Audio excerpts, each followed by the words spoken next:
If you've spent any time online, chances are you've seen this plant. It's gone viral, a pouty, puckered up superstar in countless memes. But behind that famous kiss is an absolutely incredible story of evolutionary genius, deep cultural history, and, unfortunately, a desperate fight for survival.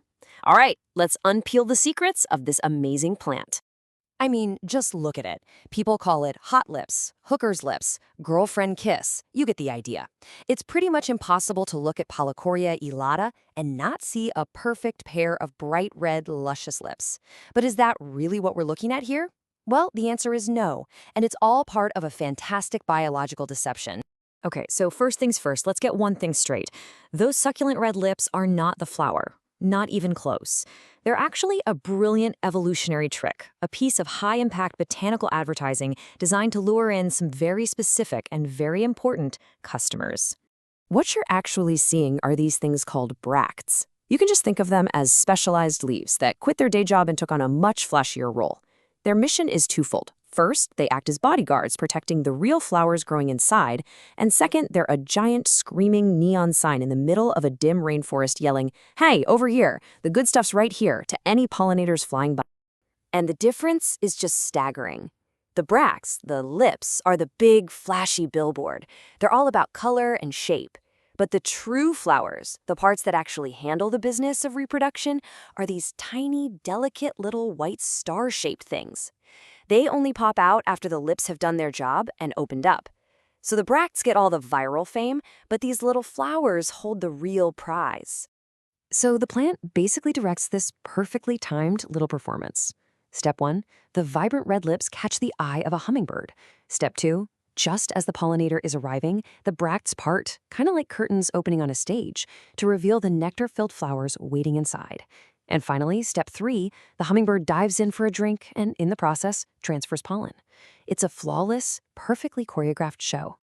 But the cleverness doesn't stop with its looks. Oh no, to make sure it doesn't accidentally fertilize itself, which is not great for genetic diversity, this plant has another secret weapon, an incredibly sophisticated reproductive system. It's a bit of a mouthful, but the system is called heterostyly.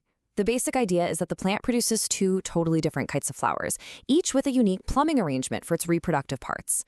The best way to think about it is like nature's very own lock and key system, and it's specifically designed to make self-pollination almost impossible. Now, this is how it works, and it is just genius. Check out the two flower types, pin and thrum. A thrum flower has its pollen-making parts, the anthers, way up high. So a hummingbird comes along, sticks its beak in, and gets a little dusting of pollen right on the top of its beak. Then that same bird flies over to a pin flower, and wouldn't you know it, the pin flower's receptive part, the stigma, is right up high, exactly where that pollen is. It's a perfect transfer, an absolutely flawless system for swapping genes. And the master matchmakers in all of this are hummingbirds. Their ability to just hover in place and their long beaks are perfectly evolved to work with this plant's flowers. Now, this incredible specialization is beautiful, but it's also a huge vulnerability. The plant's very survival is completely tied to the health of these tiny birds. If they go, the plant goes. Now, beyond all the amazing biology, this plant has a really fascinating human story. It's had a bit of a scientific identity crisis over the years, and it holds a deep, deep meaning for the indigenous communities who've lived alongside it for centuries. For a plant that looks so unique, botanists have had a surprisingly tough time figuring out where it belongs. It started in one family, Cephalus, then spent more than 100 years in another, Psychotria. In fact, a lot of people still know it by that name. But recently, new genetic evidence has moved it for good into the Palicourea family, with its other bird-pollinated cousins. And this isn't just scientists shuffling papers. It's a great example of how technology is helping us understand the tree of life more clearly. You know, for centuries, long before it was a meme we double-tapped on our phones, this plant was medicine, a vital part of the pharmacy for indigenous communities in Central and South America.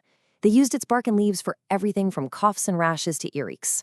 The Guna people, for example, have a long tradition of using it to help with breathing problems. This plant is a living library of medicinal knowledge that modern science is only just beginning to read. And this is where the story takes a sharp and really tragic turn, because the very same features that make this plant so captivating to us are, in a cruel twist, contributing to its potential extinction. It's facing a crisis brought on entirely by humans. Let's be absolutely clear about this. The hot lips plant, this icon of the rainforest, is officially endangered.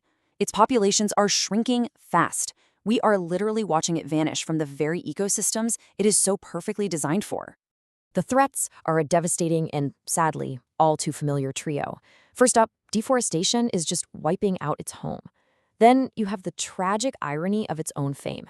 Its popularity has led people to over-harvest it from the wild, especially for gifts. And layered on top of all of that is the immense stress of a rapidly changing climate. So what does a number like 96% really mean? Well, it's a chilling scientific projection. It means that under some of the worst-case climate scenarios, many species in the high Andes could lose up to 96% of their home by 2090. Palicourea elata is sitting right in the crosshairs of this massive climatic shift. There's actually a really poignant term for this heartbreaking situation, the Nassar effect. It describes the paradox where scientists are essentially writing a species' birth announcement and its obituary at the exact same time. We are getting to know this incredible plant just as we are on the verge of losing it forever. But this story is not over. It doesn't have to end here. There is a path to survival. It's not easy, but the steps are clear. We have to protect the forests where it lives. We have to find climate refuges, areas that might stay stable. We have to create sustainable ways for people to enjoy it without ripping it out of the wild. And we absolutely have to invest in the science to fully understand its value before it's gone. Ultimately, here's what it all comes down to. This plant is so much more than a novelty, more than just a pretty face. It's an indicator species, a true canary in the coal mine. Its health is a direct reflection of the health of its entire ecosystem. When it starts to struggle, those vibrant red bracts become a warning sign for all of us that the whole rainforest is in deep, deep trouble. And so that leaves us with one final thought. This plant is famous because it looks like a kiss, one of the most fundamental acts of human connection. So as it faces extinction, we really have to ask ourselves, when we lose a species that so beautifully mirrors a part of ourselves, what other deeper connections to the natural world are we breaking in the process?